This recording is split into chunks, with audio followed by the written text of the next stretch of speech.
On the path of life, we all have our own unique destiny.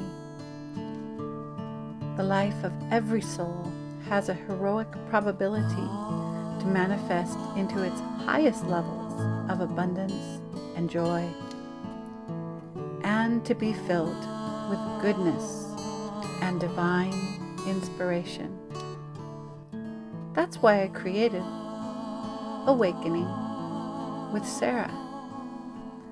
And it is my hope to be a guide for you on the journey, bringing powerful tools, helpful wisdom, healing music, and inspirational guests to nourish and bless your journey of awakening. So thanks for joining us today, and we'll be on to our episode.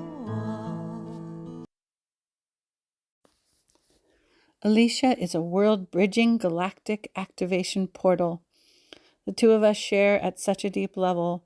We cover many topics, weaving the gene keys and the Mayan calendar into the Earth's ascension journey, speaking of the relationship of the mind and the heart, the great process of divine embodiment, and its relationship to the process of epiphany through Gene Key 43 and the 7 seals.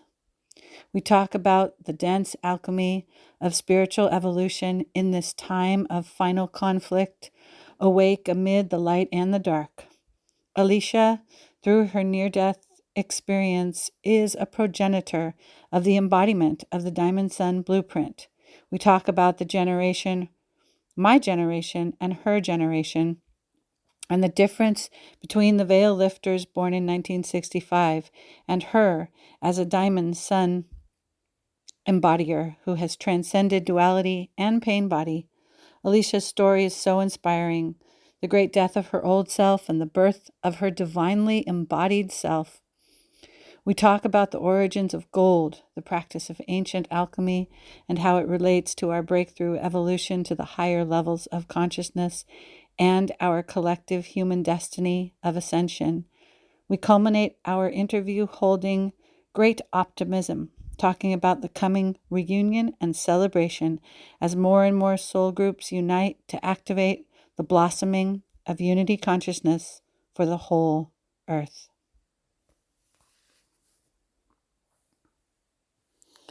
So, it is my great joy to share this conversation with Alisha Young Hall. We join Alisha mid-conversation, and she was talking about the Mayan calendar and Jose Arguelles and the prophecies of peace on earth. A mathematical proof that we were at the top of the mountain, so to speak. Oh, and awesome. Yeah, so they're going now we were planning, what are the sacred sites we're all going to gather at?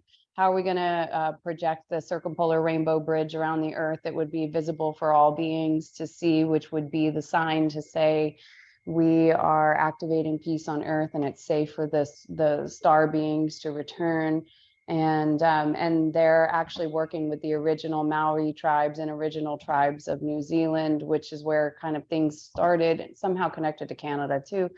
So that happened. And then also the surprise guest that came over is a woman from Canada who has a daughter who they've got a pretty difficult karmic relationship. And I've observed this child's behavior. It's pretty strong. It's pretty aggressive. It doesn't make sense exactly. Like I was just questioning if there had to be some kind of trauma to warrant this behavior. And then what was interesting is I had already been shown visions. I was going to invite this child over. She's some kind of crystal sound technology with her. Now I know why. So I feel like they're representing a mother-daughter interference patterns, healing of the wound of the mother and the daughter. It was pretty big. And I always feel like I'm located at the galactic 0 point. So anything that happens here is radiating out to the earth plane. And something connected with the 5G, of course. But the people don't understand that yet, how that's working. And anyway, so those were the things that were unfolding right before we're right here, right now. and it's all connected. Wow. Well, yeah, because the mother-daughter lineage is the healing of the solar Christ feminine, connecting with Andromeda, connecting with that, because the solar Christ feminine, right, coming into a very damaged first, second, and third dimensional Earth was completely massacred, forgotten, thrown out of consciousness.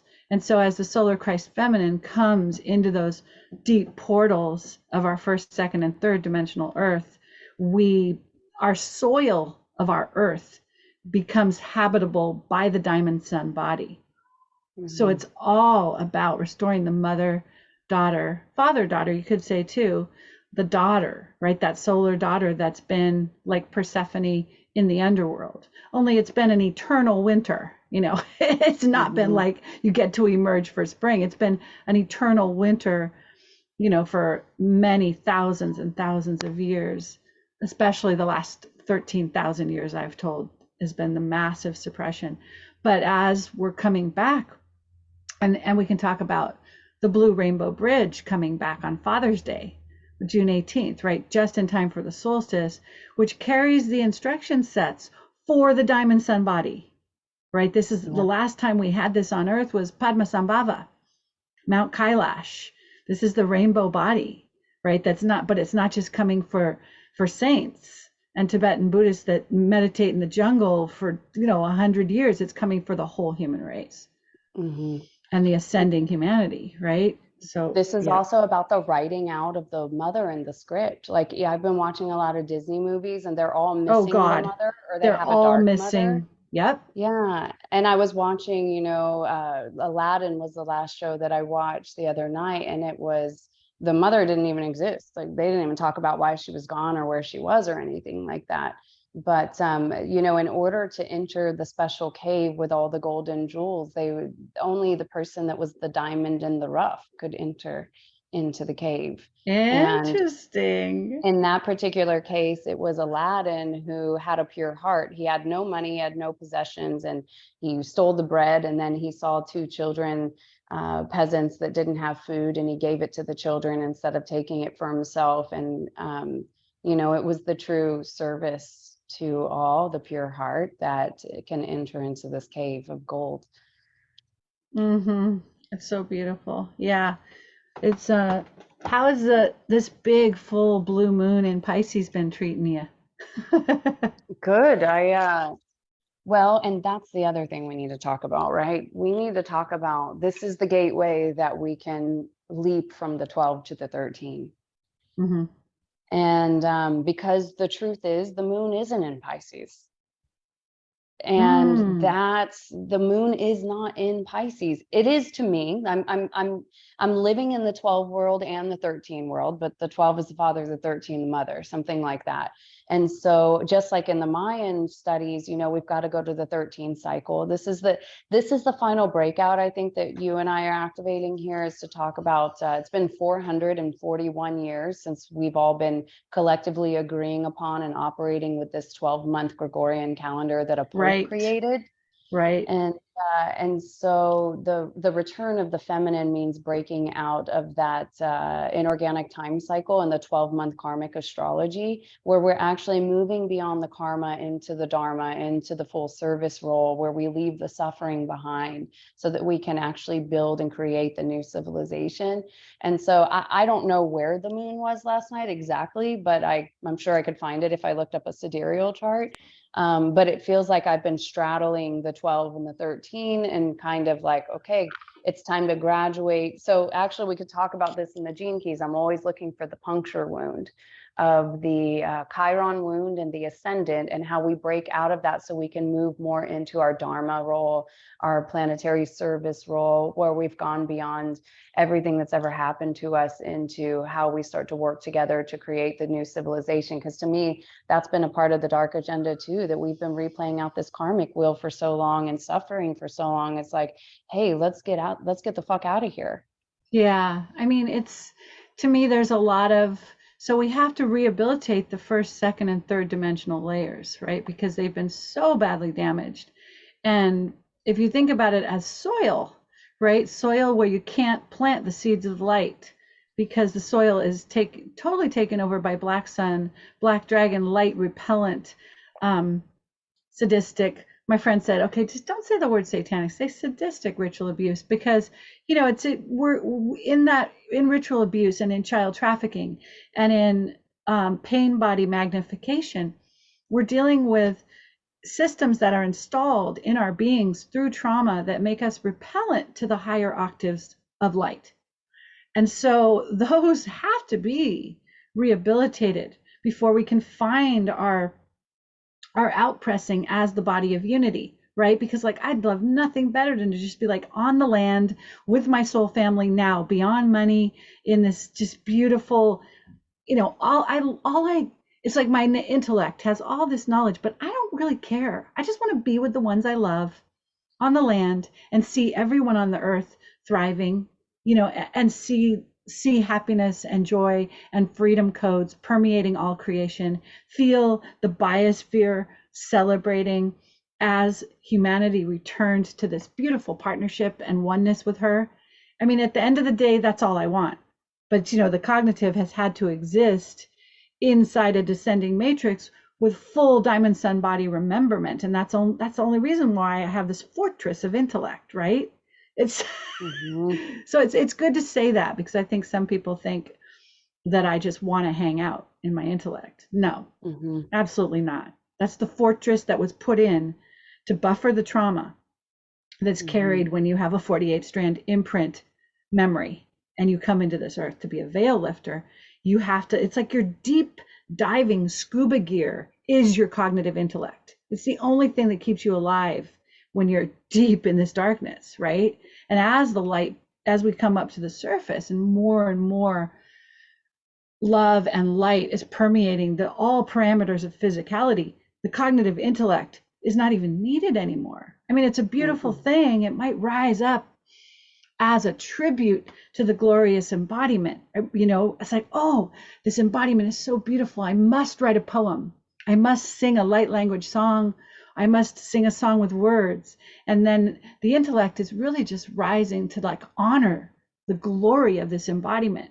But it's not going to need to be so in the, understanding everything that I know you and I are so there. I mean, we meet each other as priestesses, as galactic priestesses. We meet each other in this incredible, rich, cognitive intellect.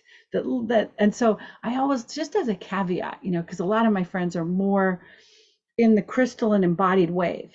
They're just in the embodiment, and it feels like they're waiting for the diamond sun body to be path cut, and then the robe can just be handed to them and they'll get all the codes. But then there's you and me that are like code breakers, right? Like we're bringing in this diamond sun body so it can be handed off to the crystalline kids. And the crystalline kids are all over at festivals, dancing, singing, celebrating. I mean, they're like living as if they're in the new earth now. Whereas like the path cutters, like you and me, I mean, we're in the underworld still unlocking all these doors. We don't have time to go to festivals. It's like, no, I mean, we're like I'm like on duty in the underworld, unlocking all these passages of the Saturn moon matrix, of the red trident, of all these behind the scenes veils that are existing. And my crystalline friends are out partying at every festival. I get really jealous. I'm just like, why not me? Why not me?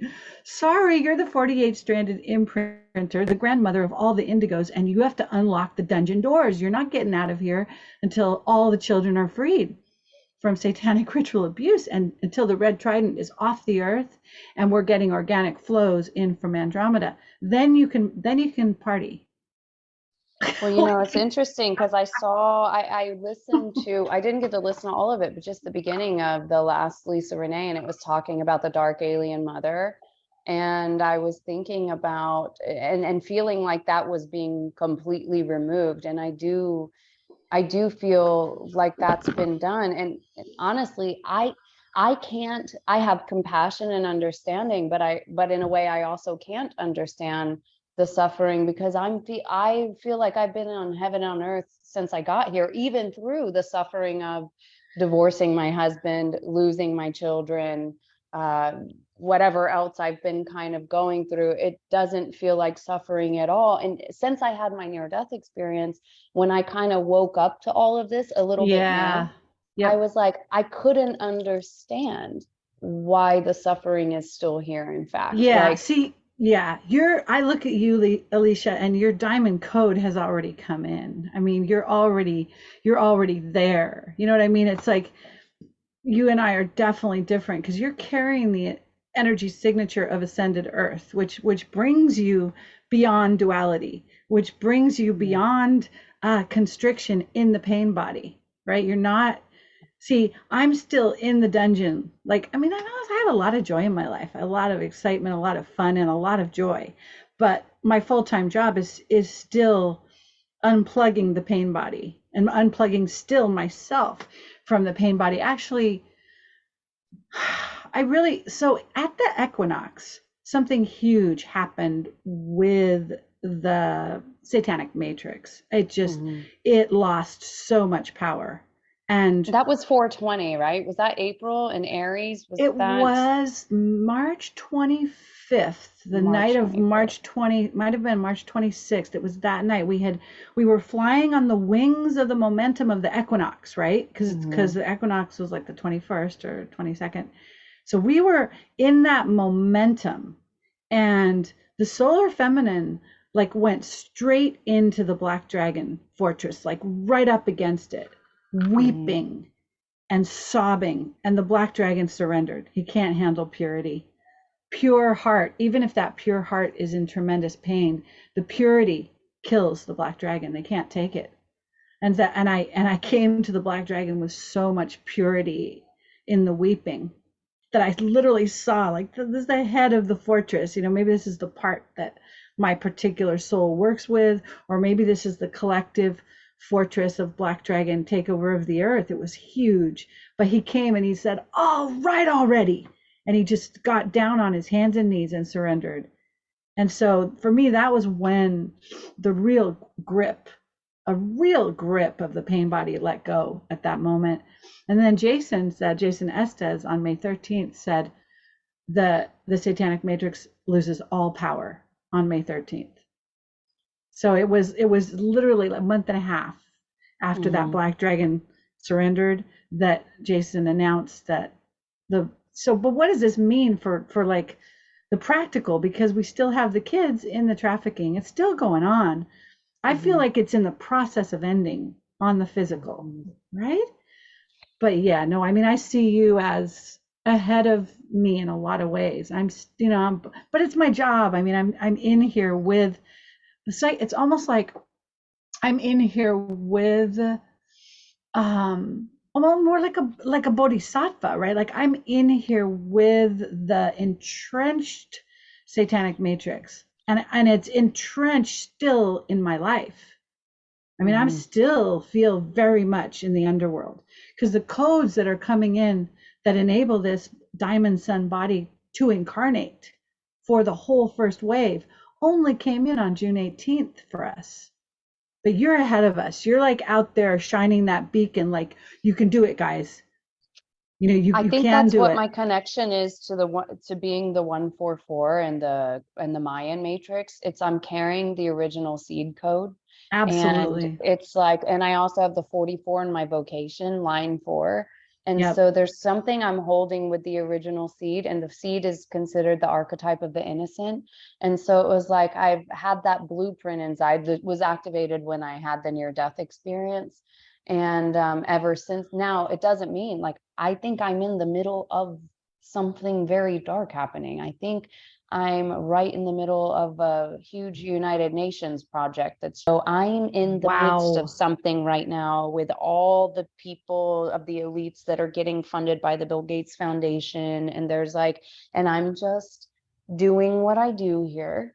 And Yep. waiting for the ones that come, and I'm starting to be the messenger of the conversations and saying, hey, what's going on here? And so everything's been falling apart since I got back to where I'm located right now, where the Mayan portal is. And eventually, I mean, and on paper, I have $0 to my name, and I'm an illegal alien being chased by the Vatican that wants to jab my child. I've been in trouble with the law since River was born. So that does sound scary, and that does sound Right, suffering. you're like, But you're in this adventure with it. I mean, you know what I mean? It's it's like it. you're living it as the adventure. It's like romancing the stone, right? Because when you have that sacred marriage of DNA that brings your brains into fusion, into this beautiful fusion, then you've actually broken free from the pain body. You're actually living as the diamond sun. And so I see you as a real progenitor of the diamond sun, of all the people I know on this planet. I mean, like when I was going to have this interview with you, I was like, I felt like I was getting dressed up for a wedding. I mean, like to be with like royalty in the diamond sun. You know what I mean? It's something Yeah. I'm coming closer to it. I know what it feels like.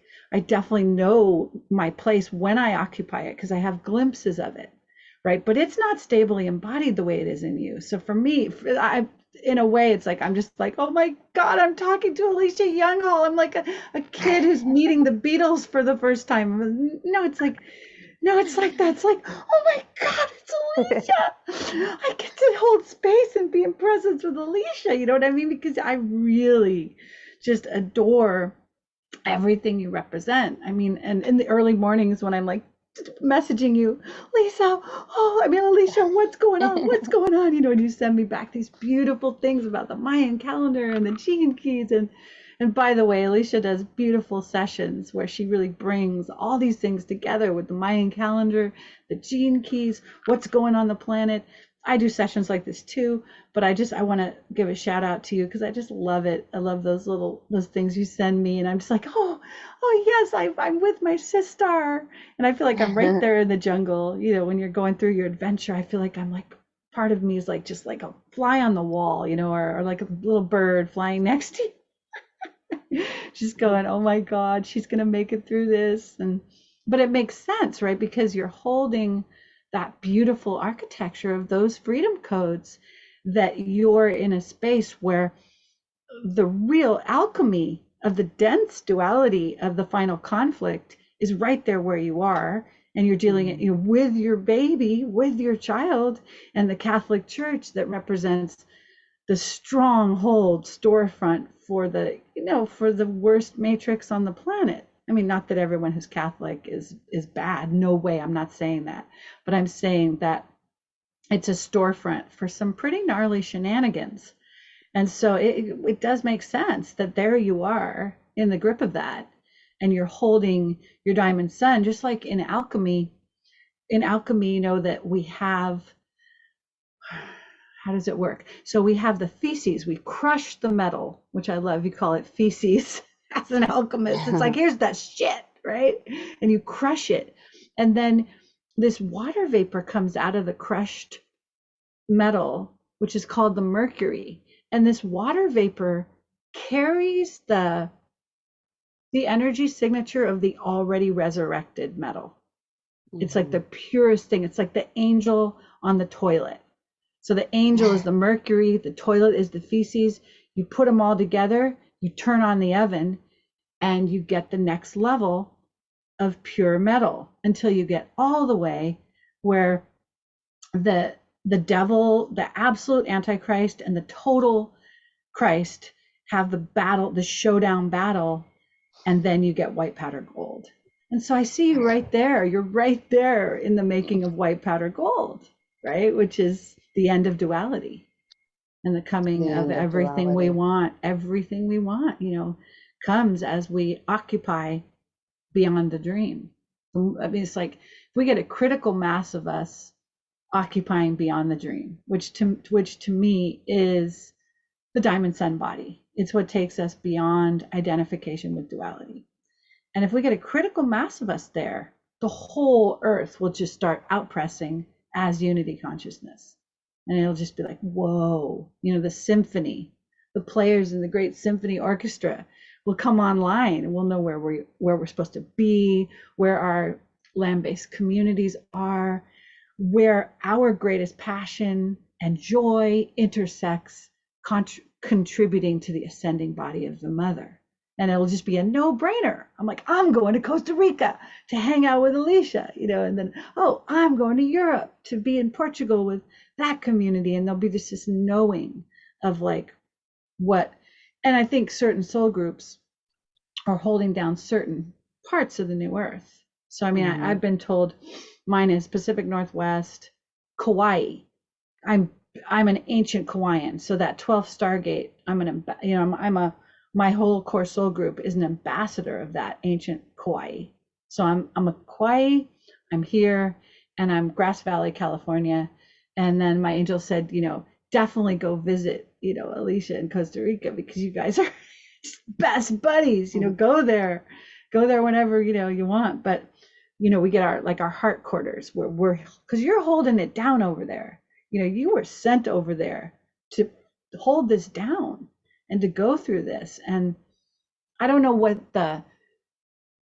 where you are in Costa Rica, must be just a very powerful vortex for the whole earth. Do you know about? I'd say it's the rather new land. I don't think it was always, I can find old maps where there wasn't exactly a bridge between North and South America. So you could say as waters kind of retreated, the land came up. It feels newer, and it looks a lot like behind your picture there, which there's not a lot of land that looks like that anymore, and I feel like I'm observing a colony. Like I was just told someone had sold a plot of land here, and the woman came and just cut all the trees and like took all the nature out. And I was like, we don't have much of this left. As our plasma body expands, our bodies demand nature and green, and that's a reflection of the plasma. So I feel like I'm at what I keep hearing is I'm in the center of the center, and the galactic center, and the Hunabku, and it's the bridge between the north and the south. And it seems like if we were to kind of make it into a pyramid, it'd be at the top of the pyramid. And I know and I understand, or at least I've taken on the role and I play the game with my cosmic love, Eduardo, and with River, that the majority of our time is it's spent in the river, in the crystalline waters, singing and dancing and being in presence with each other. It's, Eduardo hasn't had a phone in 3 years, and eventually it was like after about a year of him not having a phone, I was like, I could be making love with my man or scrolling on Facebook. Like, what am I doing here? And I didn't have a phone for a year and a half. I don't have a bank account. I don't have a cell phone. My friend just forced me to have a cell phone.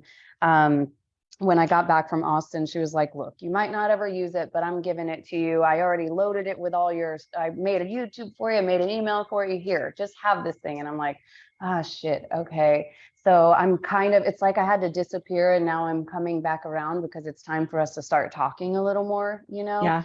And I've already watched many of the light workers, especially that I've met through being on with Todd, Medina, and Sology, that we've connected, that have come from all over the world and have come here, and we've met and communed. And then now we've been kind of sending out the crystals of this holy river, Machuca, that I like to call it, and spreading them all over the earth. And I feel like there might be more Machuca crystals mixed in with all the other crystals in the world than any other river, just because we've been intentionally doing that as a hub, as a center point with everybody that ends up coming here.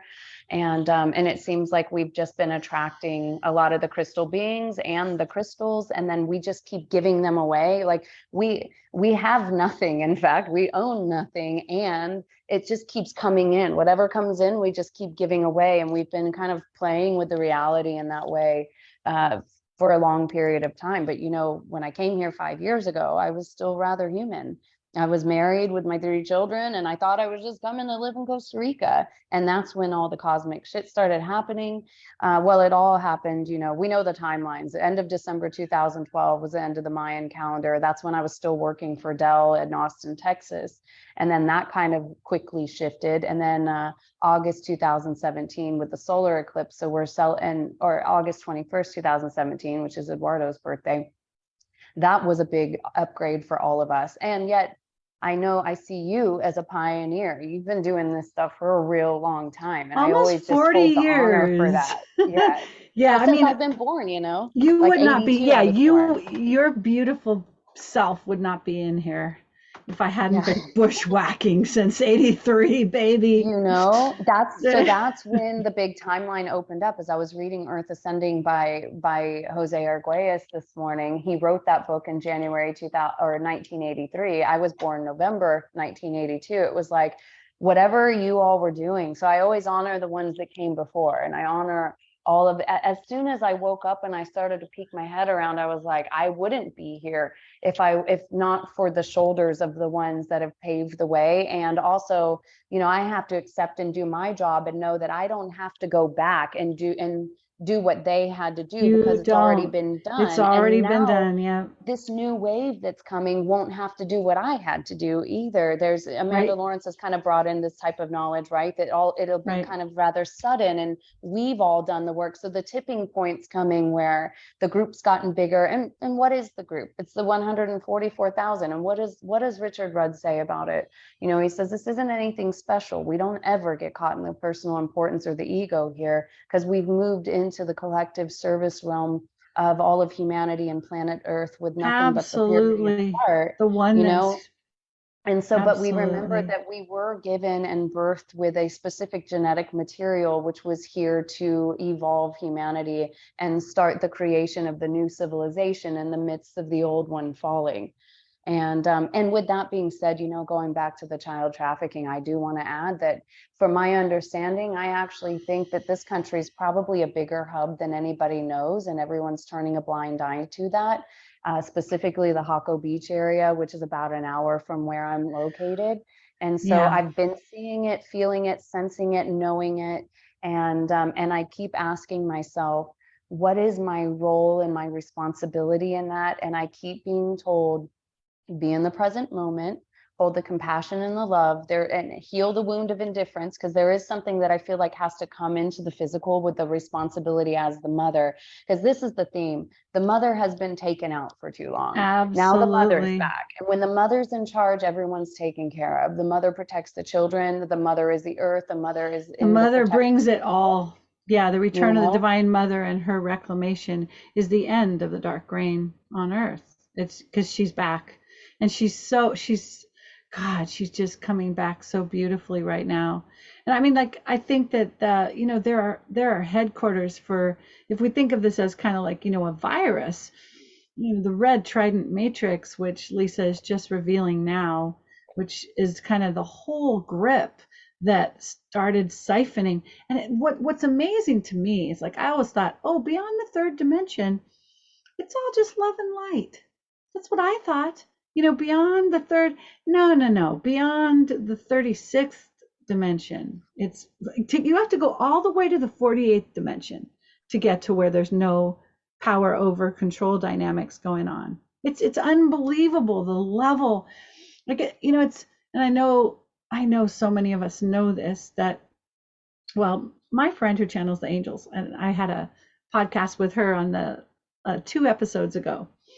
She said, if you're going to be speaking more in the public, you've got to speak in a non-dual way, right? Where there's no enemy, where it's all Mm-hmm. just unfolding, and that it's all part of, God's dream, and that God allowed all of it. And so to turn against it as like a us and them, and to talk about it that way, is actually not serving the singularity from which we came, right? Beyond polarity. So I have to be careful. So I'm like, okay, how can I present this in a way that actually brings compassion all the way up to the darkest things? And the way it always comes back is like, okay, in the beginning, we were given free will from the God worlds.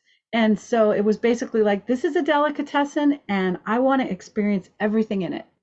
I want to experience death, murder, destruction, separation, isolation, everything. I want to experience everything. And so here we go, free will. And then, so there were those, and I know I've had lifetimes where I've been part of these contingencies, I'm sure, but there were those who really lost connection to the heart. And we look at, remember the last Mimsy movie? Did you see the last Mimsy? Mm-mm. Oh, honey, run, do not walk. Get that movie, watch that movie. It's because it I've never heard of literally, it, Mimsy. yeah, Mimzy, I think. Yeah, The Last Okay. Mimsy. And it was written for children. Like, this is a children's movie. No, it's actually the history of one of our timelines.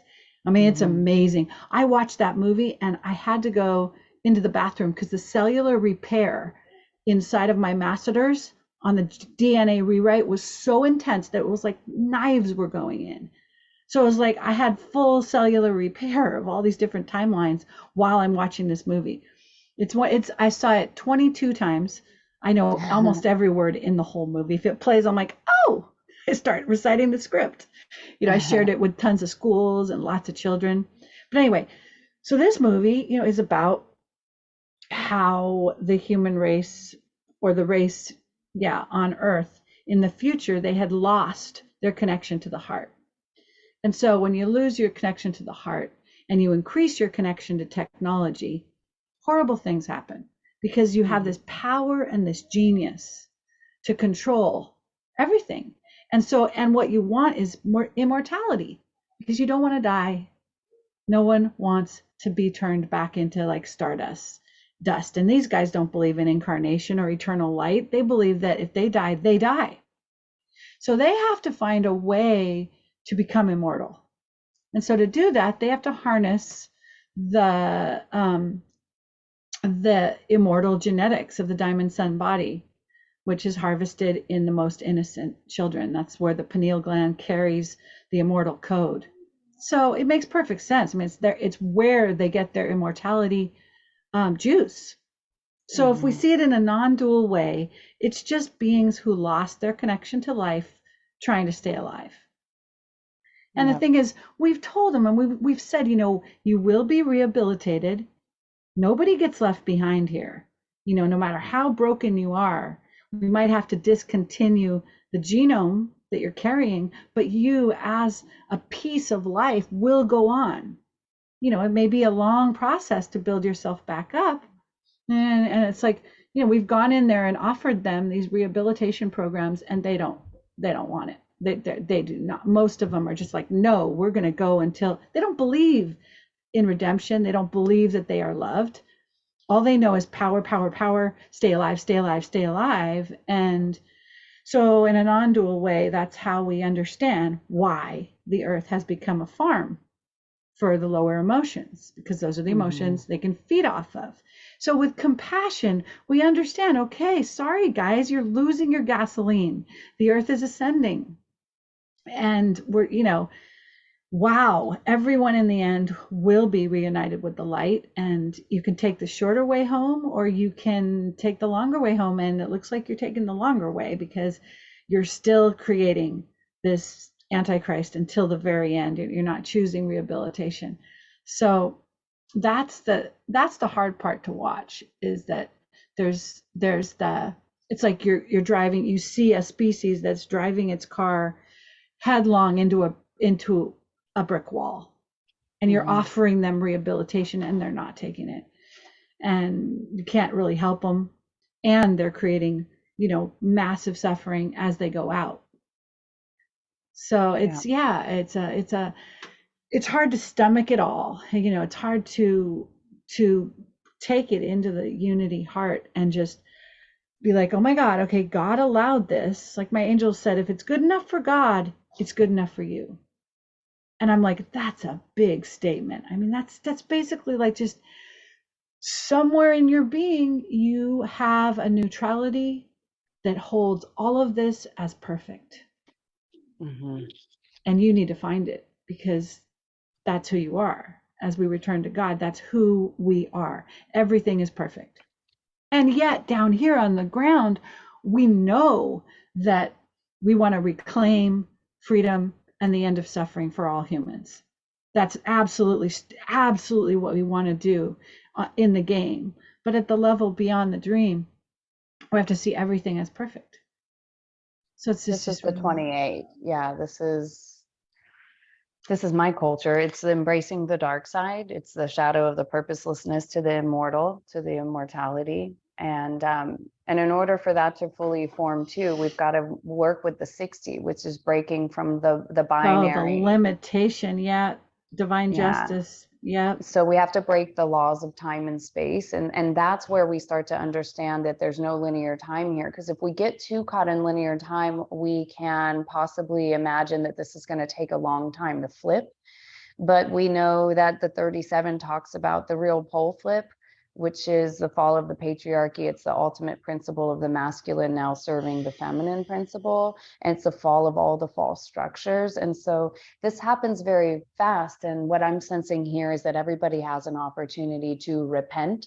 And repent could be, if we want to bring it into a Christian biblical sense, but I won't stay there too long. But I do want to touch on Revelations and the seven Yeah. sacred seals and the 144,000. But to me, the repent is about returning to the fifth element, returning to the ether, returning to the light body. And so there is a responsibility here to understand how the lower astral body works, and the ability for us to unplug from that lower astral body.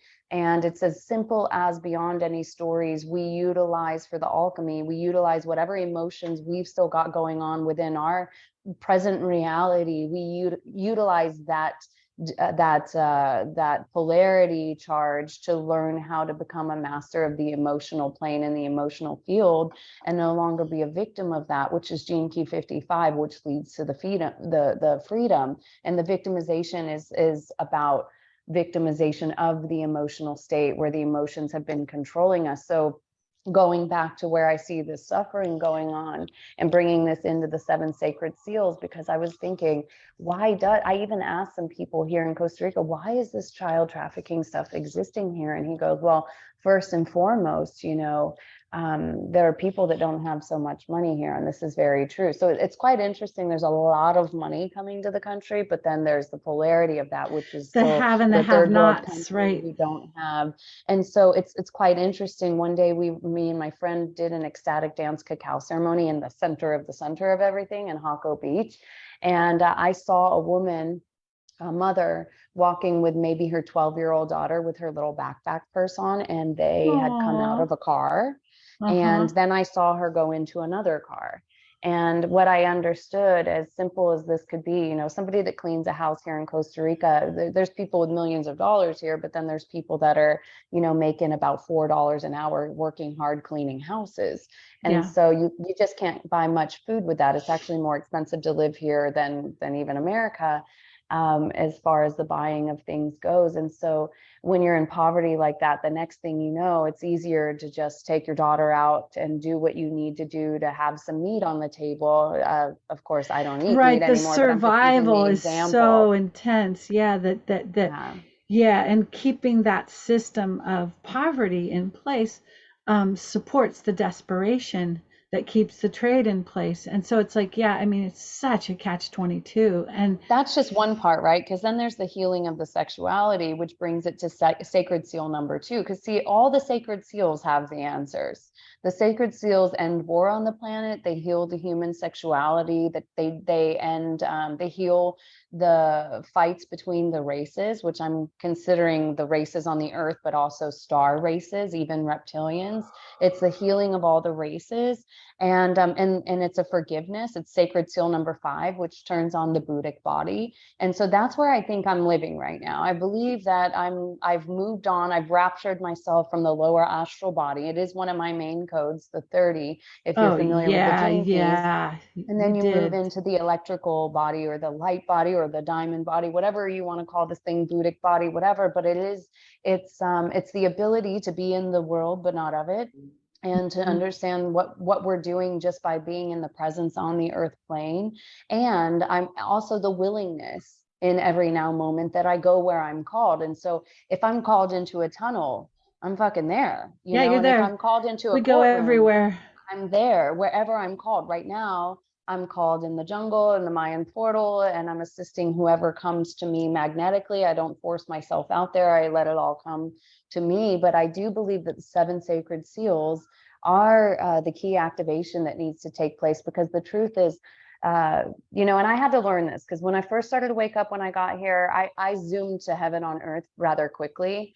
And I saw the suffering of everyone. I was like, well, tough, like they'll get there eventually. Like, here I am on heaven on earth, and like pretending like the dark didn't exist. But then Yeah. I had to come into you need to know how the darkness works. You need to understand it, compassionately witness it. And then how are we going to extract? The 28 actually talks about a purified aura can actually extract demons or exorcise demons out of people with their presence. And so that's the 28. And the 30 is the rapture. But it's about, we need to talk about the sex. We need to talk about what the fuck's going on here. We need to be a little more open. Like almost everyone I've had sessions with told me about sexual trauma that's happened in their life. I do feel like that's where the fracturing Yeah. of the soul is, where the people, even when we know a lot, we can't seem to put it all back together, even though we know the forgiveness and the things like that. And to me, the Buddhic body turning on, it's not just forgiveness, but it's an understanding. It's a cellular understanding in the body of forgiveness. But what I'm feeling is that there's a big secret on the planet right now amongst everybody that we know, that there's been a whole lot more of sexual trauma and incest. And I think for the sake of not wanting to trigger anyone or bring something up, we have to all start openly talking about these things and bring the compassionate witnessing, understanding, and love to these things and why they've happened and why that's even led to child trafficking or anything like that. Like, let's go to the source of the last 4 to 5 generations. And sometimes when I talk about these things, people are like, family sexual trauma or different things like that have actually been happening for years. Like, it's like they're kind of saying it Right. casually, like Right. this It's is no still problem. But I'm like, yeah. so how do we Yeah. talk about these things? How do we be real about these things? And how do we hold the divine mother frequencies for anyone who's gone through those things that need to be returned back to the purity and the love that I'm seeing, like the crystalline temple in the sacral. And Yeah. Yeah. And just I've been channeling like treatment programs for those that have been abused. And I'm starting to, because they're starting to just download into me, right? Because the Divine Mother ambassador in me wants to bring treatment programs. How do we, when these kids start coming in droves, and even just the inner kid in me right now that I'm healing, right? That the inner sexuality, because I have a lot of trauma in my sexuality, mostly from past lives, but it is totally there, and that has to be rewoven. And it's the rehabilitation of the first, second, and third chakras, right? And the first chakra is like core fear survival, right? That's first chakra. Second chakra is sexual misery. Third chakra is Armageddon. And so we have to rehabilitate. We have to look at what's lost when shame, guilt, and pain are associated with the beauty and the innocence of that sexual chakra, right? So how do we reverse? It's almost like negatives in God's photo laboratory, right? The negative is like core shame, terror of being alive, marriage to the dark mother. Because what happens in ritual abuse is that or sexual enslavement, like in a past life, I mean, this is dark stuff, but in a past life, I was sold at the age of 5 to be a maid and a servant and a sexual slave to 2 men. And so we look at, okay, in this enslavement of one's life force and the sacredness of their sexuality, the self-esteem just goes through tremendous degrading, because the sexual energy is like, this is my life, this is my portal of beauty, this is the center of the goddess, this is the womb, this is what makes me, and here it is being farmed off and enslaved. And so it's where was I going with this? So it's like the return. We have to have treatment programs that help with the return of innocence. We have to have treatment programs that are engendering positive self-esteem. You are loved, you are worthy, you were born worthy. You don't have to produce or enslave yourself to be worthy, right? Which the financial system, all about enslaving ourselves to fit into this place where the money comes. And in the core freedom codes, we just want to be who we are. Just be who we are and know that we were born worthy. And so my treatment programs, I'm noticing, are bringing back the indigenous celebration of a child, the way the tribe sings the song, the way the seer who catches the dream of that child coming towards the tribe, coming earthside, even as it's in the mother's womb, is dreaming the song of that for that child. And then the whole tribe gathers and sings the song of that child's welcoming to the earth and to the stars. And so there's this incredible conduit between heaven and earth that is coming in a restored way for that child as it enters 3D earth. Well, in our society, you cut off the umbilical cord, you destroy the mother connection coming through the placenta. You've got harsh lights. You got, in my generation, it's gotten a lot better with Still midwives. Here. Yeah. But we come in here with an imprint of separation, terror, disassociation. Where's the sacred? There's no sacred. You're in a hospital. You got epidural drugs probably in my generation. So you had a cocktail of drugs that threw you out of embodiment and created massive trauma right when the mother was bearing down on you.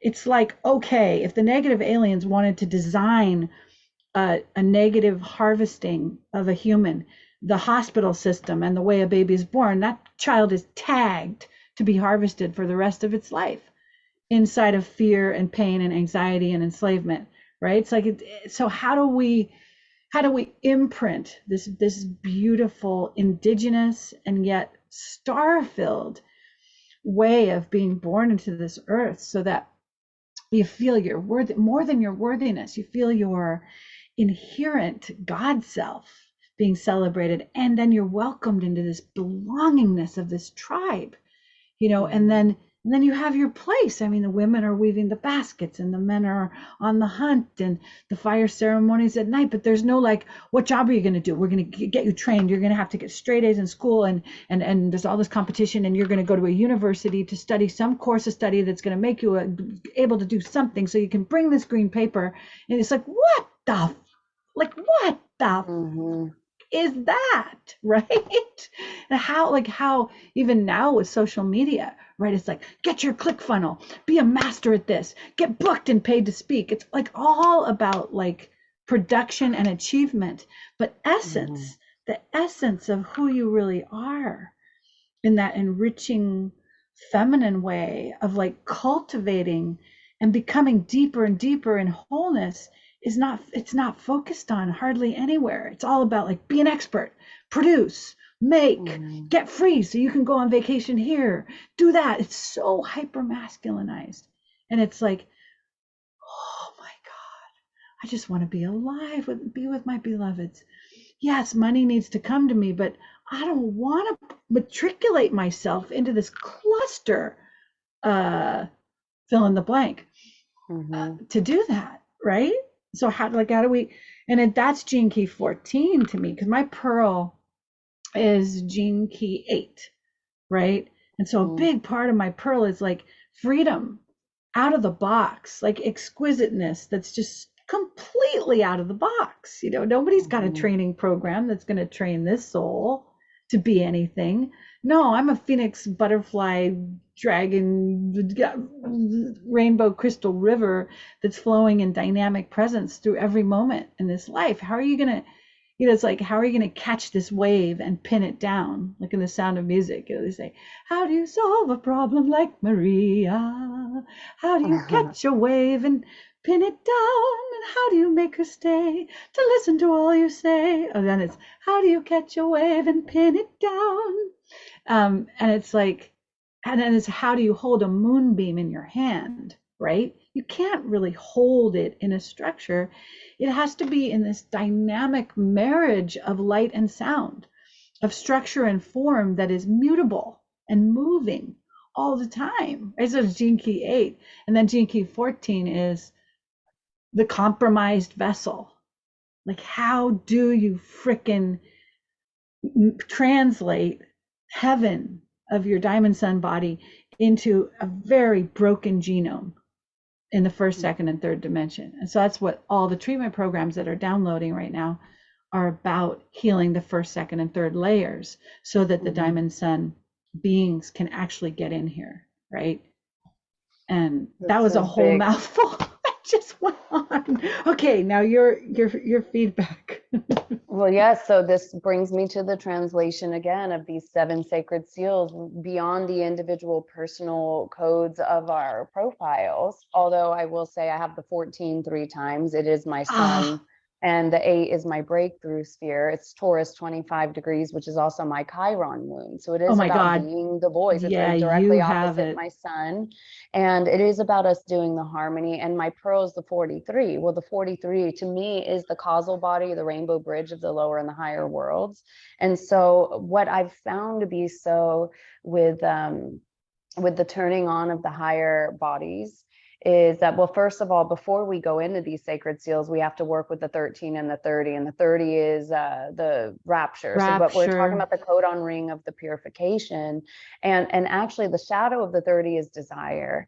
And so, and it's not saying that desire is a bad thing. It's just saying to sit with it and observe it and contemplate it. And sometimes we do have to follow our desires. And other times we can observe them and watch them come and watch them go. But it ultimately, in order to start to play with these 7 sacred seals, we do have to move through the codon ring of purification. And it is about letting go of some things and able to open that gateway. And then what I do though is, instead of just going down in all the things, because this is something that seemed a little bit reverse for me after I had this near-death experience and I woke up, because then I oh, I'm going to go to a psychic, I'm going to go to a meditation. And I was just like plugging into these worlds for the first time. This was a little less than 7 years ago. And I went in and I gathered that there were a lot of groups that were sitting around a circle talking about their suffering. And I was compassionately witnessing it, but I was also confused because I found that a lot of these people had been going to these meditations for a long period of time. And I was Yeah. like, well, how long do we need to do meditations and group gatherings and ceremonies in order to do this? Like, when are we ready to go ahead and Yeah. take that step beyond the personal into the service realm, and to go through the celestial fire, which is what the 30 is about. The devotion is the unlocking of that. And so, but then I would jump to the 43, which is the epiphany. And the Epiphany. epiphany is ultimately about the higher 3 bodies exploding down into the form. And so that cannot happen. That can only happen to which a degree the heart is open. And so to me, Yep. it's all about going to the heart, because if I want to work Yep. with quantum mechanics, then instead of just going down into the dirt and just digging through and healing the inner child, and we can play there for a long period of time, I was like, I want to work without so much gravity involved. Let Right. me Let's work do with the good, the vacuums fun here. stuff, Let me get in right? the heart. Let me open that shit so big that it literally sucks the higher down to the earth and sucks the lower up to the sky, and merges this thing into one thing. And that's the epiphany. And that is the That's start and the true magi. beautiful. It's like the higher bodies that want to come down into the form, but we've got to clear up those lower astral bodies. And to me, though, the easiest way to do that is the full opening of the heart. And this is also what they talk about in the opening of the third eye.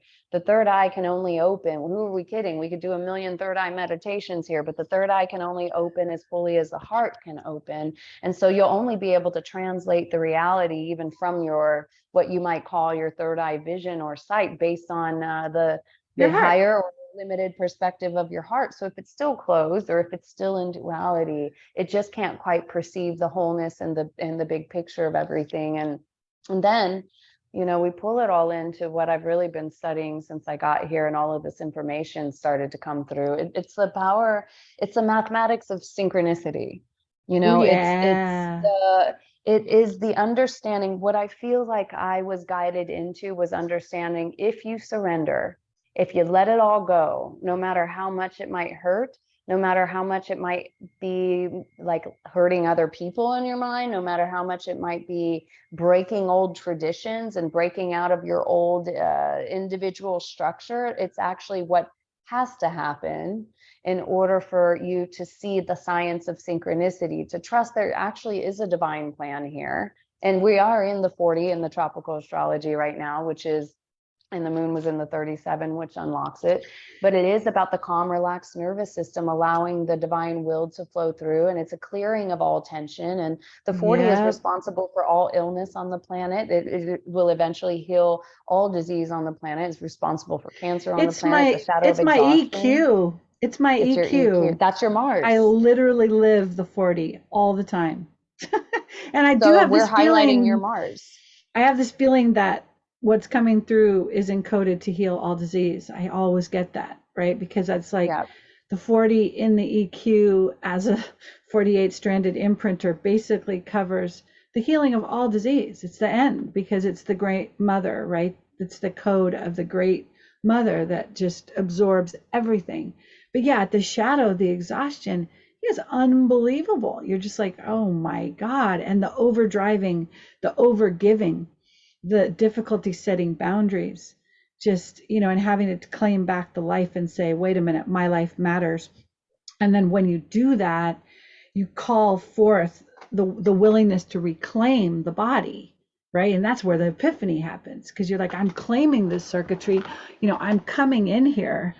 And I just love that 43 has that, bringing all the higher in, because it's exactly right. Like if your heart is not fully like open, and if your ego is still holding on as the captain of the ship, your heart can't fully open. So, I mean, I often say that like having a path where I've had to, let's just put it in, not just for me, but when one has a path where a lot of their agendas for the third dimensional life are completely frustrated over and over and over and over and over and over again, the ego surrender is what enables the higher architecture to really embody. And it's like when you fail at a human level, it feels like you're failing.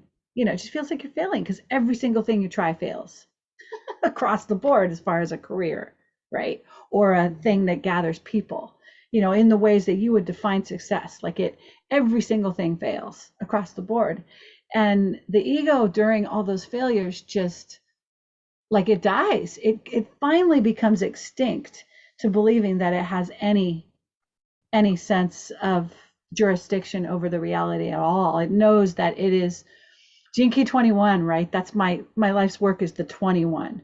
So it's basically, surrender the masculine to the feminine.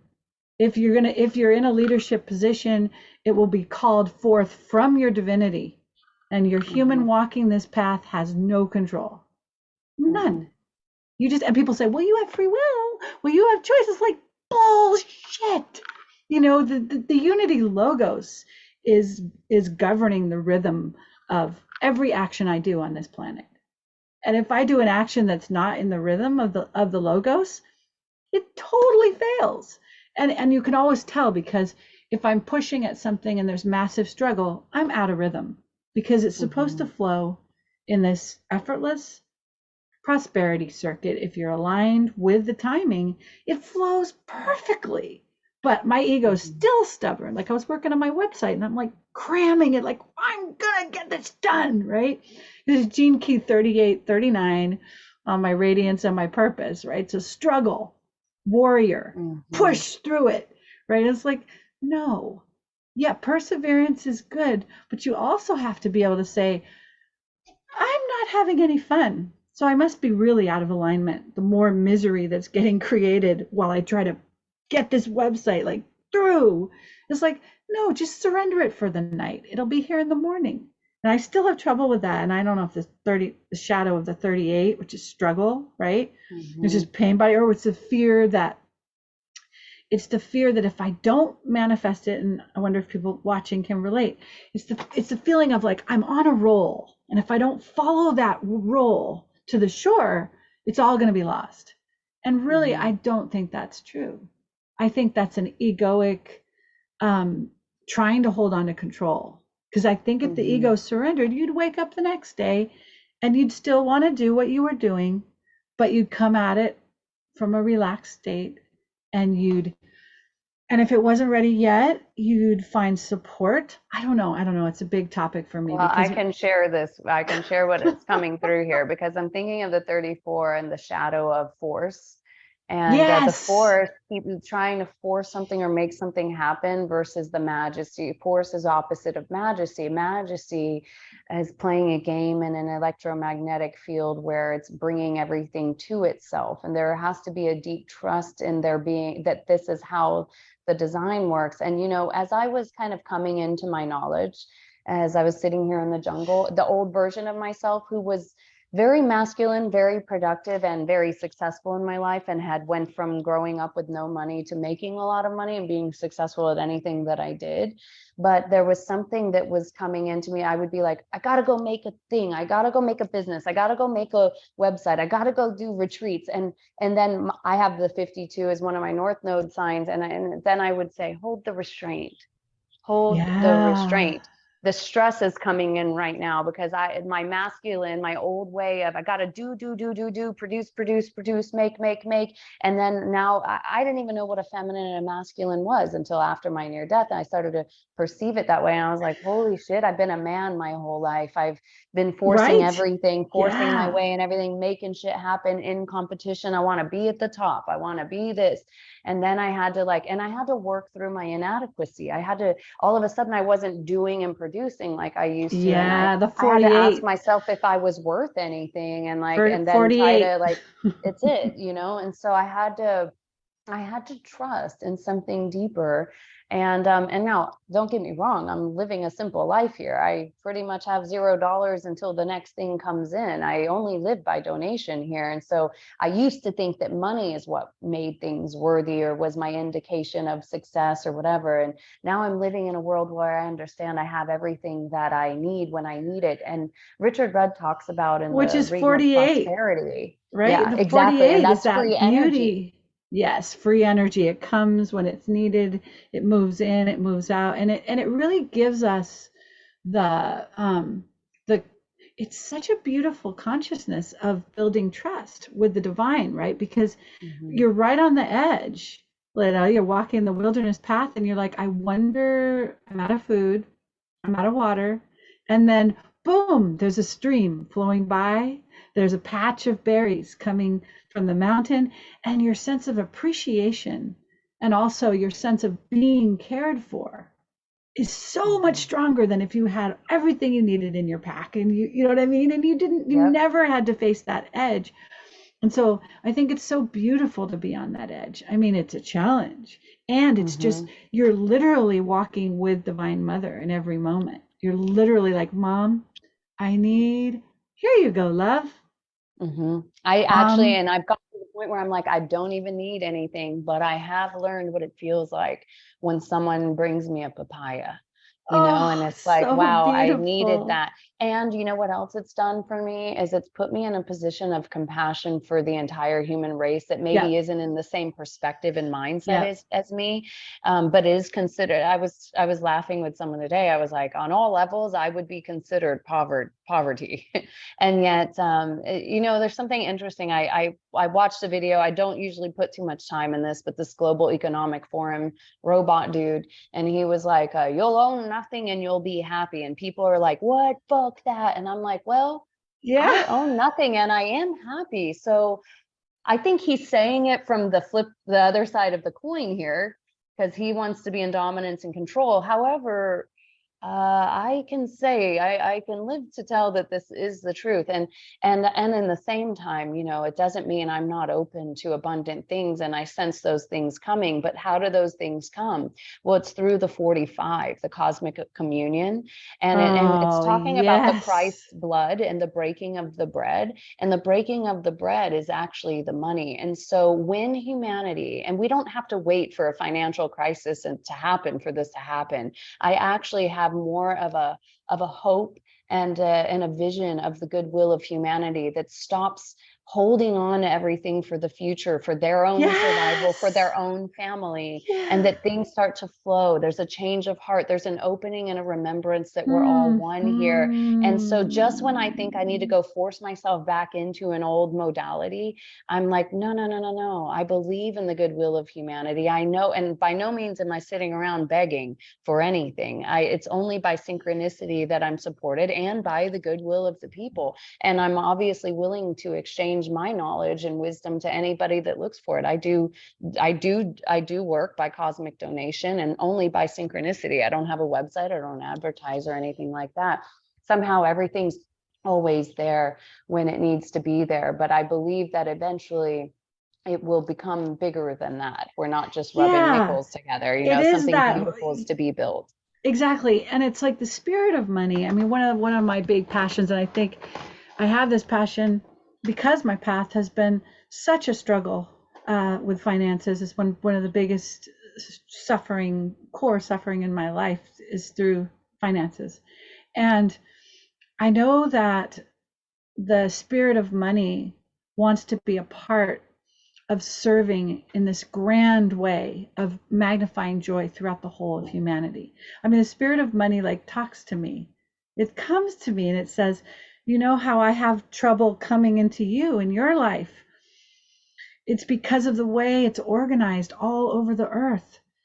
It has to shift because I want to flow.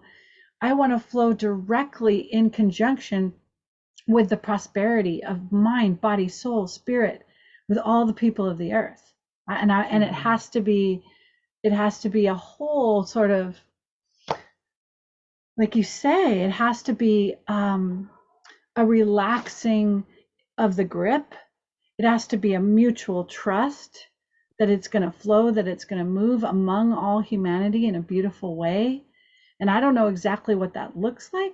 I mean, we know that on every ascending planet there is, or ascended planet that's in 5D organic, there is no money system. So whatever's happening, we're going to be transitioning out of a money system. But before we do, the spirit of money wants to have the experience, right? Of literally. That's the gift in the gene keys. It's the operation of the art that we have to bring. And we're moving from time is money to time is art. So it's the art of, I put a scenario in someone's head the other day. I said, imagine all the money's disappearing in the next year. What would you do with what you have? And how could we pull all of our things together to create something mutually beautiful for everybody that's involved? And just to imagine without it being a fear. Are you frozen? Am I frozen? Are you frozen? I feel like that's happening. Damn.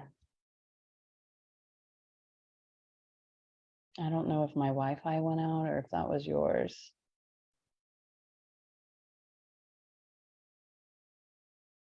I think mine's working. So because I see you frozen, I'm just kind of pausing right now until I hear you again.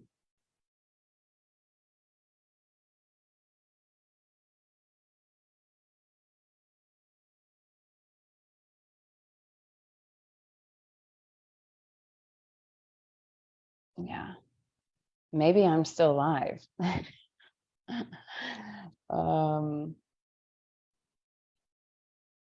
I just don't know if I'm still connected, so I'm just chilling out right now. Show you these crystals that I have here, okay? My mom and dad just delivered these to me from my friend. There's a rose petal on the bottom. This is an Alessio quartz that I got when I was just on my trip in Austin. This is a record keeper that came to me from my friend in London. Another crystal here. I've got these little copper tools that were gifted to me from a friend in Texas.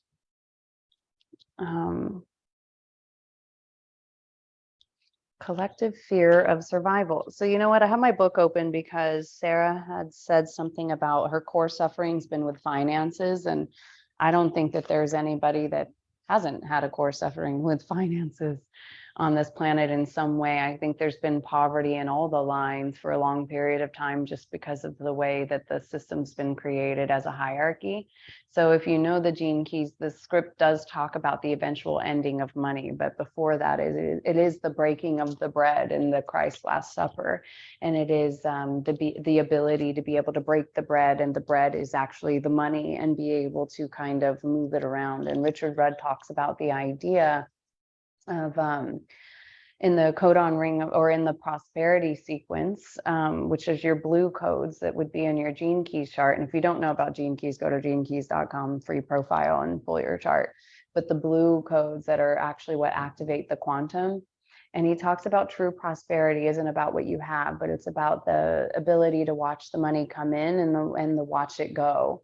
We're not running around working to make it. That's such an old perception of the struggle with money. And actually it's gene key 16 and 45 that connect together. That's about the codon ring of prosperity. It's about activating the planetary abundance. It's the idea of everybody kind of moving things around to support the whole. There she is. And so but I'm opening up the 32. There you are. I think it kept going. So yeah, I made you a host, so I'm totally glad I was able to pop in.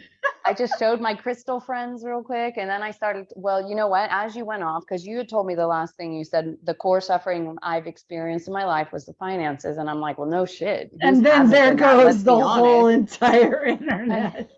Well, then I had the 32 open, because you had said failure earlier, and that's the shadow of the 32, which is about ancestral reverence. And I have a note written here: collective fear of survival, money, collective fear of failure to survive as a species, money, fear, competition, the myth of failure.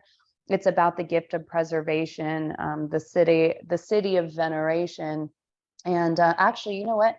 I think Venus just went direct. And this is, she's been in this retrograde going down into the underworld type of thing in Leo, according to tropical astrology. But remember, we're graduating out of tropical into the we're moving from the 12 to the 13. It's not that the other's obsolete. We're bridging the worlds between the two, but it is about the veneration of the goddess, the veneration of Venus, Ven, and also Venus, the perfume that comes when we all come together, right? That perfume of the collective harmony of higher community. That's that when I was reading the city of the 42, the 32, I think it was, and it's just so beautiful. I'm like, oh my God, as humanity comes together, right? We're not meant to live in separation. That's that feeling of the gene key, like inadequacy. We're only inadequate because we're not unified.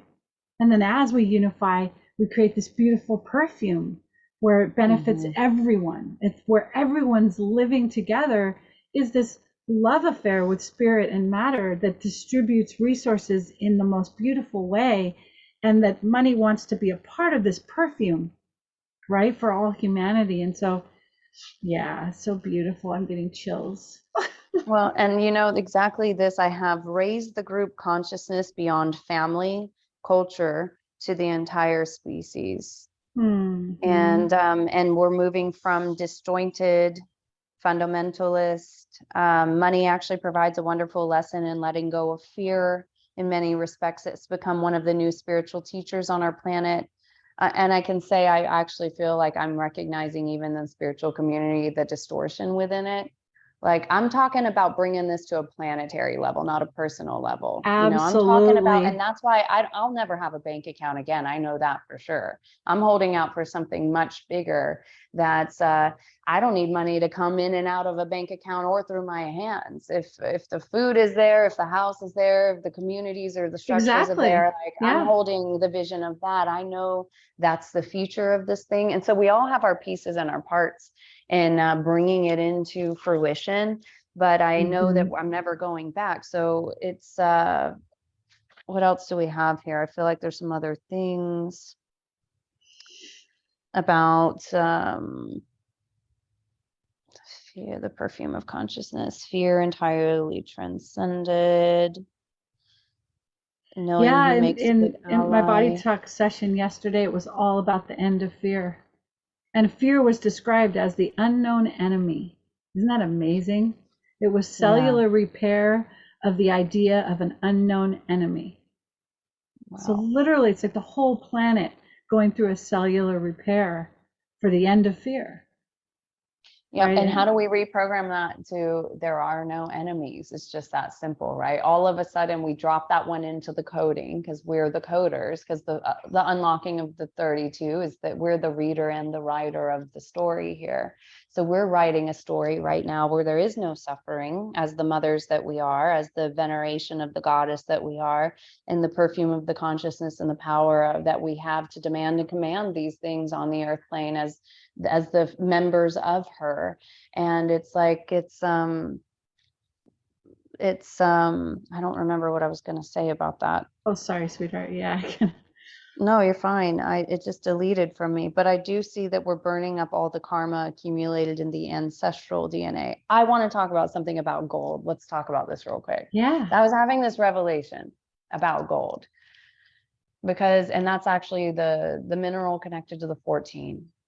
Oh, And I it's didn't know interesting. that. Wow. Silver is 8, 14 is gold. And then each gene key has a crystal. So that's interesting too. Like we were just talking about the 45, the cosmic communion, that's lapis lazuli.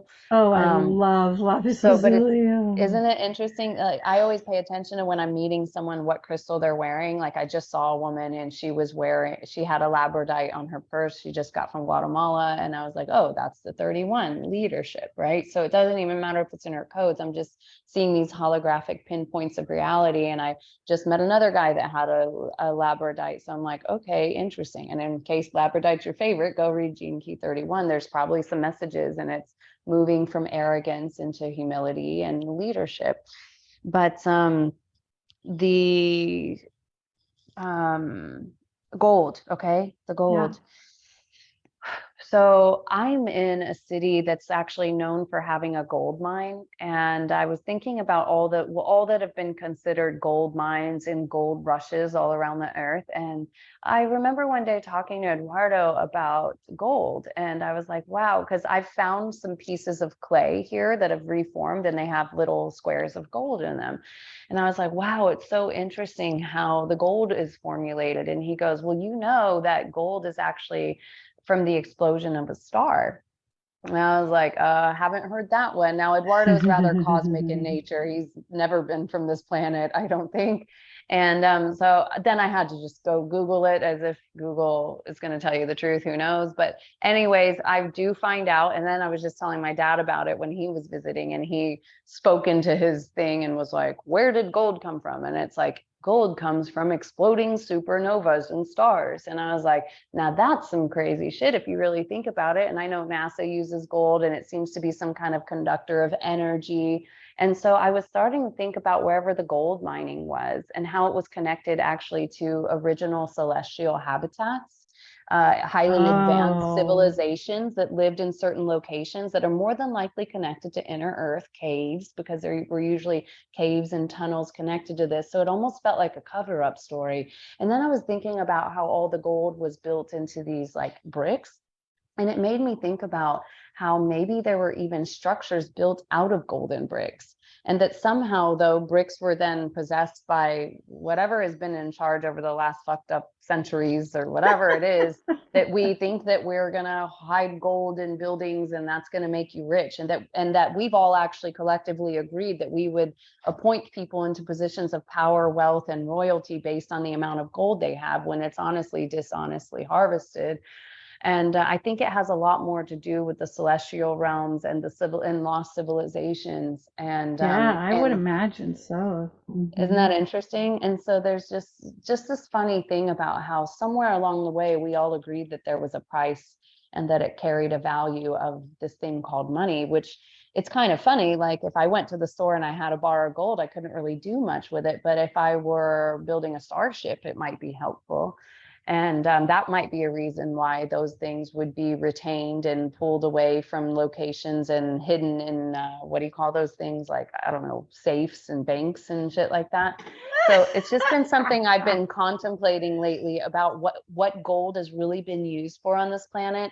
and how we're all connected to it, and how it actually is designed to protect from radiation and different things like that. So it just like, it totally changes your mind about everything we've perceived about gold. It's a 45 actually that talks about if you were stranded in the middle of Alaska, your bank account and your gold wouldn't mean anything. You might need food and water to survive, right? So now Yeah. all of a sudden, and I've always had this vision, if everything just wiped out and went to zero, it'd be a pretty funny, interesting thing to happen, because all of a We'd all sudden just we'd have all to be equal, share.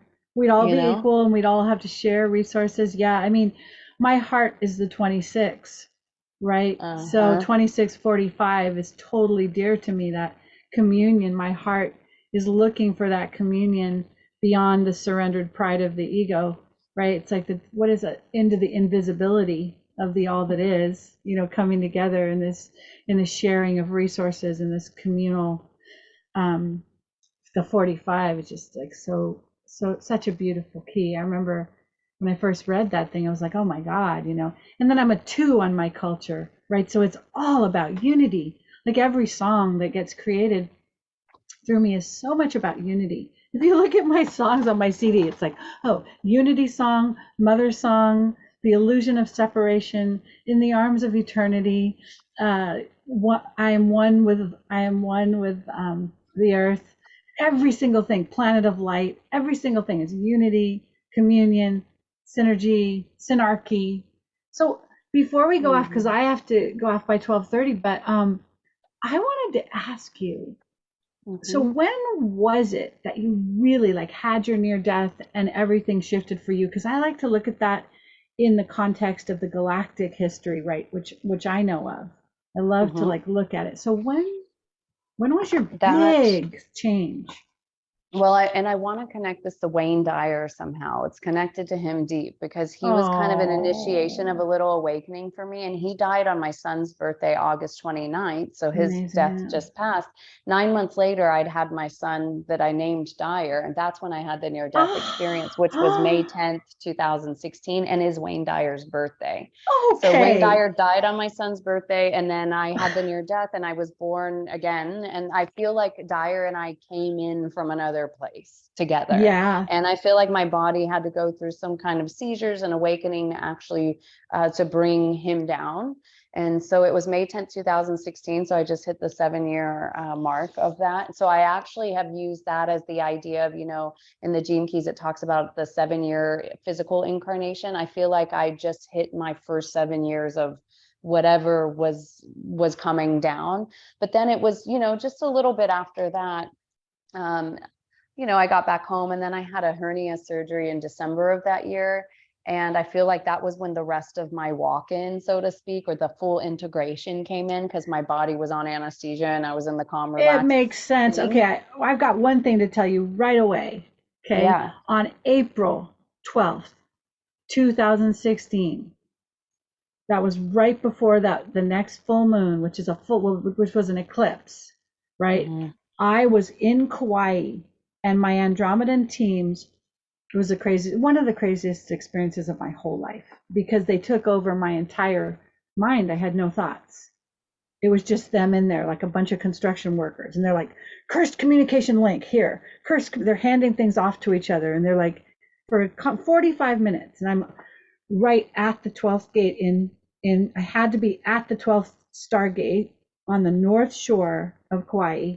I was on Ka Beach, which was close enough to the actual 12th gate Aramatena stargate in the waterfall on the Nepali Coast Trail, but I was too weak to walk that thing. And I just laid down on the sand, and my higher self said, you're going to be here for the duration. Get used to it. Do you have food? Do you have water? You know what I mean? They're taking care of my provisions. And then they took over my whole body and started unplugging every cursed communication code in the entire global brain of the earth that could be Mm-hmm. unplugged. And that what I saw was so amazing. I saw the earth body go from the womb of negative alien timeline and be pulled straight in as an embryo of divine mother, and the whole staff position moved. So I know now that changing that staff alignment is what enabled you to bring the code, Mm-hmm. because you brought it That what makes in so much May. sense. Makes so May much 10th. sense. It is so, I'm getting goosebumps because we had No, it. that's amazing. It was massive, and then here you go, your whole diamond sun body comes It in. just came in. So I didn't have the suffering like I Yes. understand. And that's why I want to honor you. I know you've gone Oh, through a hell of a ride, and it was allowing this part to come through. And as much as I'd heard all the other, and I was thinking, do I have to go back and do all that? It was like, no, that's no, not your job. You no. honor what your job is, and you just hold that thing. And so then my job though was to let go of everything. And, it was like the big 4,000 square foot dream house, and growing up poor with no money, and then having, worked for the corporate world and made all this money, and like felt successful in my life and felt love with my husband and my children. And then all of a sudden, when I woke up, I was like, why do I have all these things? What do I need all this shit for? And then it was like to my husband, hey, what do you think about just letting all this stuff go? And slowly but surely, less a year later, June 2018 is when we landed here in Costa Rica. We thought we were just coming for 2 months, but I will say before that, this was a big part leading up to the 2017 solar eclipse. That's what it was. We were traveling. Well, we sold the big house, the dream home, and we bought the small little house, but we were getting it all rebuilt. And so we went on a family trip, the five of us, like a pentagram. And we actually went to New Jersey, we went to Maryland, to the Capitol building, we went to South Carolina, all in this East Coast, New Jersey, and then we went down to Florida, which was where my other base roots were. Probably all of these are connected to certain gates and things, but I was in Naples, Florida on August 21st, 2017, when the eclipse came through.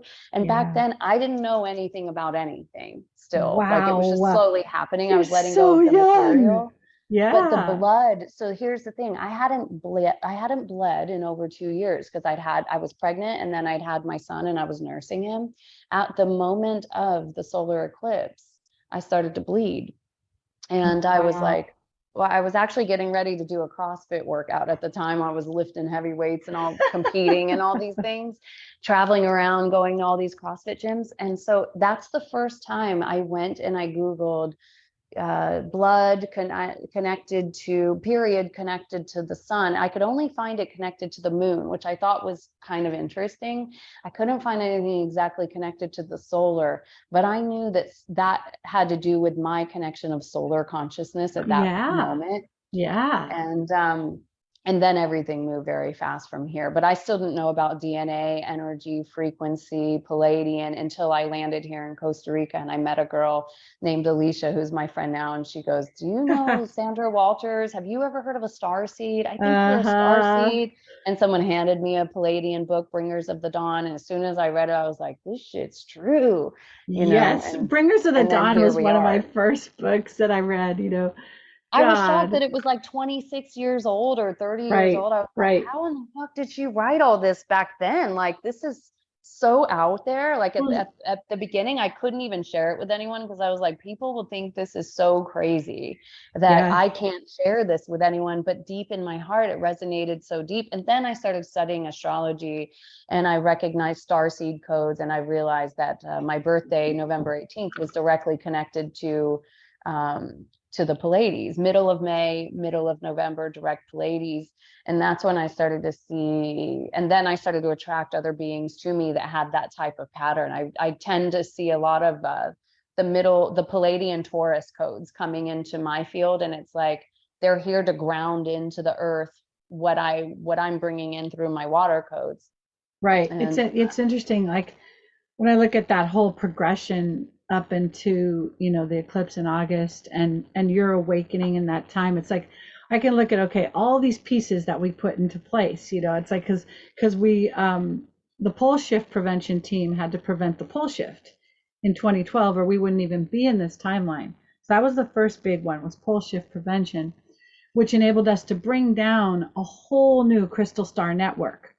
So it's so interesting because the players in the game, the ones that we think are our enemies, they actually give us these opportunity moments to go further and faster into the future. And that's exactly what happened. The Anunnaki were pulsing the from Nibiru, which we're finding out was the first ascended planet that carried the 12th dimensional blueprint. But it was exploded when Tiamat was exploded. The two of them are consorts, Tiamat and Nibiru. It was a big part of how the Red Trident took over the whole Milky Way galaxy, but that wasn't what I was going to talk about. So anyway, the Anunnaki were pulsing the Jerusalem Stargate, right? And the Jerusalem Stargate almost collapsed. But a group of us were on this team. It was crazy. It was another crazy experience of my life. But 85% of humanity voted love. And so what happened is we had special time travel forces that went to 8th dimensional Earth, believe it or not. We had to go all the way to 8th dimensional future Earth. And then her body, it's like the architecture of her energy overlaid itself over the Earth during the last 30 minutes of the pulse, or we would have collapsed. So it was a huge operation to prevent the pole shift. But when humanity voted 85%, which is pretty high, I mean, it was amazing. And so we were able to bring in the Crystal Star Network through that opportunity portal. And so 2013 began the healing of the Stargate system. 2014 was, I might get this backward, the healing of the rod, the healing of the masculine function of the Earth. And in May of 2015, we brought in the Taurian constellation. That's what made me think of it. Because so the body, if you think of the 12D body, 12D grid as this giant human body, right? And it's the Earth's 12D body. Then there's like acupuncture IV points, which exist in off planet, right? In the stars, in the galactic zodiac that connect to points on the Earth.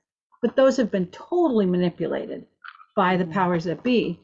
But if you think about a body laying on a table and there's 12 acupuncture points that are supporting the living life of that thriving body, which is the unity logos of planet Earth. The first IV that came on was Taurian constellation, which is making me tell this whole story, in May of 2015. And that was the beginning of the Albion body starting to awaken. Lisa calls it the body of the Albion, which is the 12D body of the Earth. And so it was like, it came through the Taurian constellation. And then we've been activating more and more IV points since then. And with the rise of King Arthur from stasis in the UK, which is going to happen pretty soon, he's the ultimate solar king dragon who represents the entire rising of the Earth. And when he unites with his twin flame Guinevere, then the whole Earth ascends. So that's kind of where we're doing all the work that it takes to awaken King Arthur and to unite him with Lady Guinevere, who comes through the Elysian staff in the 48th dimension. So that awakens the Emerald Heart, which proliferates the unity code over the whole Earth. So that's, and it comes through this joining of the southern and northern hemispheres, which pulses. There's been this distortion in the Van Allen belt to block the Emerald Heart from awakening. And so Lisa says that the rainbow solar dragons are going to come from the south and the north into the equator, and they're going to breathe these rainbow codes and just pulse this massive fire, rainbow fire, through the Van Allen belt.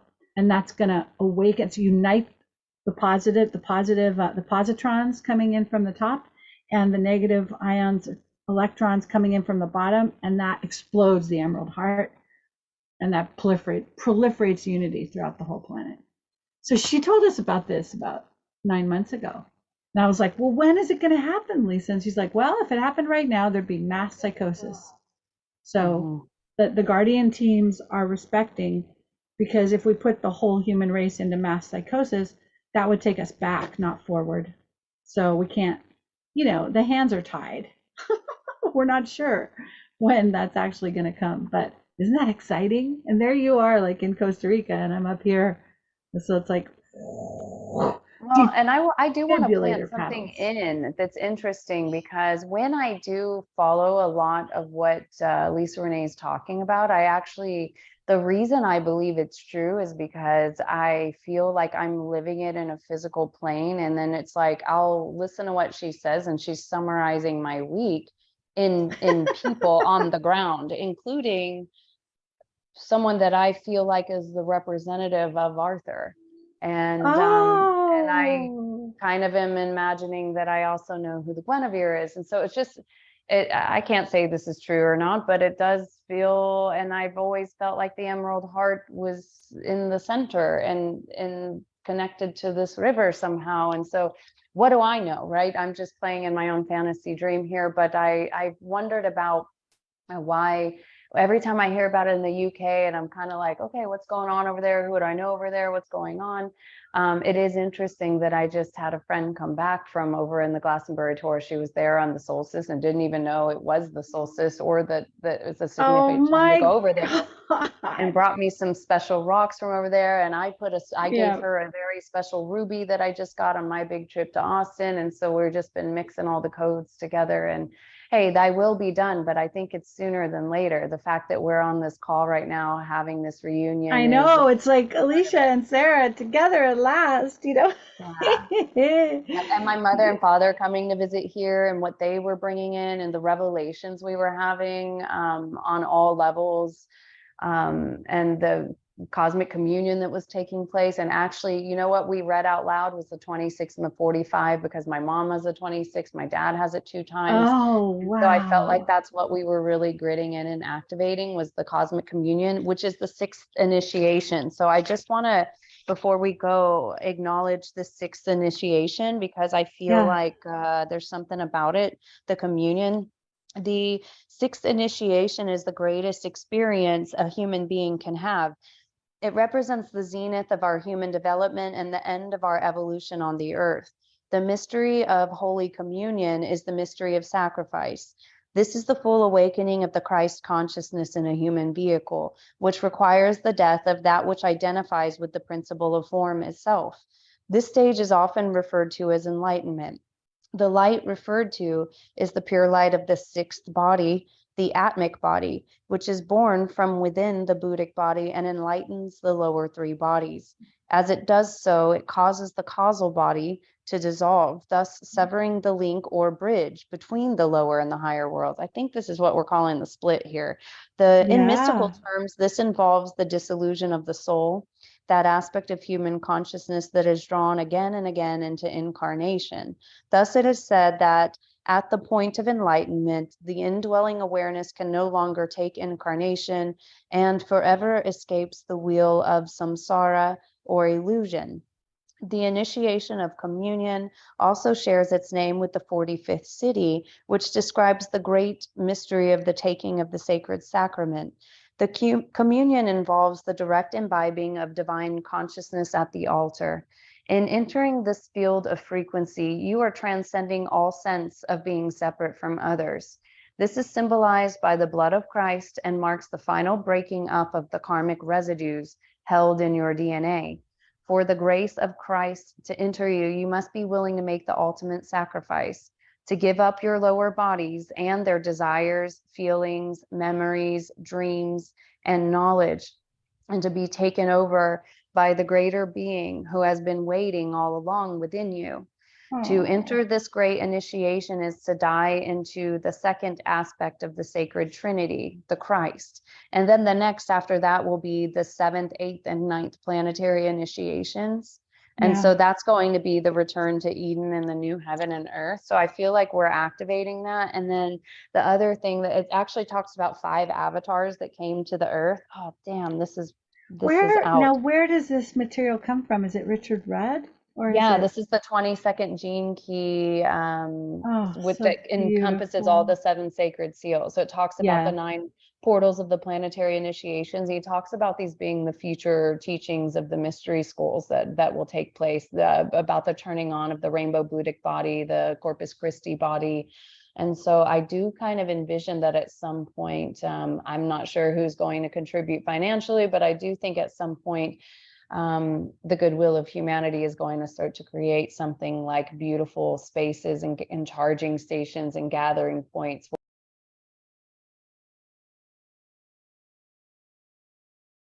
I keep hearing is that the DNA needs to get into the portal. And so it's something about creating something where it's funded, and that all light beings or light workers could come into, because it's about the waters, it's about stargates, it's about certain locations on the planet that turn everything on and turn the old stuff off. Like, I feel like we're working with Yep. something here that's on the invisible plane, where and so imagine if money isn't an issue at all, that many people could come and that we could support.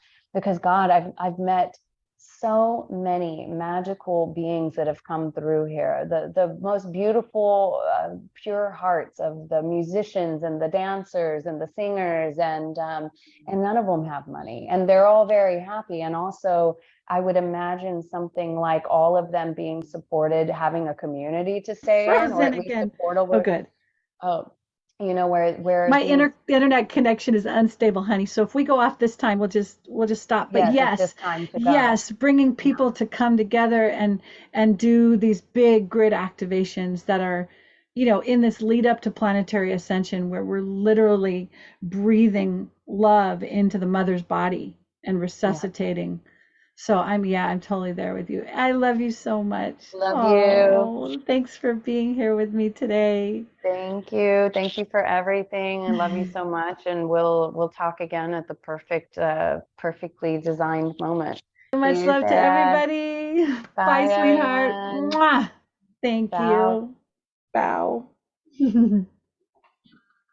All right. Thanks for joining us today for this live, and we'll be making this into a podcast. And if you're interested in joining the path cutting of the embodiment of the Diamond Sun, which I may be doing with Alisha, I may be doing on my own, please message me. And this is for souls. This is for beings who have kind of lived on the outskirts of embodiment and are now finally receiving the codes to come in and actually resurrect the first, second, and third layers in the earth body, and in so doing, coming into the Diamond Sun body, which then creates a bridge for the second wave, who in turn create a bridge for the third wave in this lead up to planetary ascension. So that's my main focus now, is doing that. And if you want to come on the podcast, join me here. I'd love to interview. I love interviewing people that I love. So just message me. And have a beautiful day. Blessed be. Bye. We'll have all of Alisha's information in the show notes, and so that you can contact her for sessions. And I'm available for sessions right now, doing a lot of deep rehabilitative work. So if you're needing help with emotional body clearing, past life regressions, I'm here. Okay, much love. Bye for now. Thanks so much for joining me, everyone. I hope you enjoyed this episode. You can find all of the guest information, as well as my contact information, in the show notes.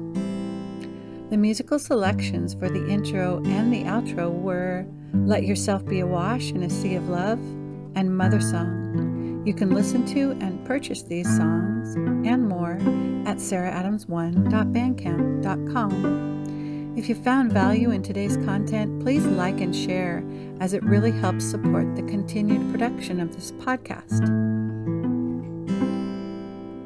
If you would like to schedule a free informational call with me, you can do that at calendly.com/SarahAdamsHealing/30 minutes. Many blessings, and we will see you in the next episode. Mother, flow the golden raindrops from your loving hand. Mother, feel me dance upon your warm brown land. Mother, blow the breezes of the springtime wind, for you are the light that breathes the breath in me.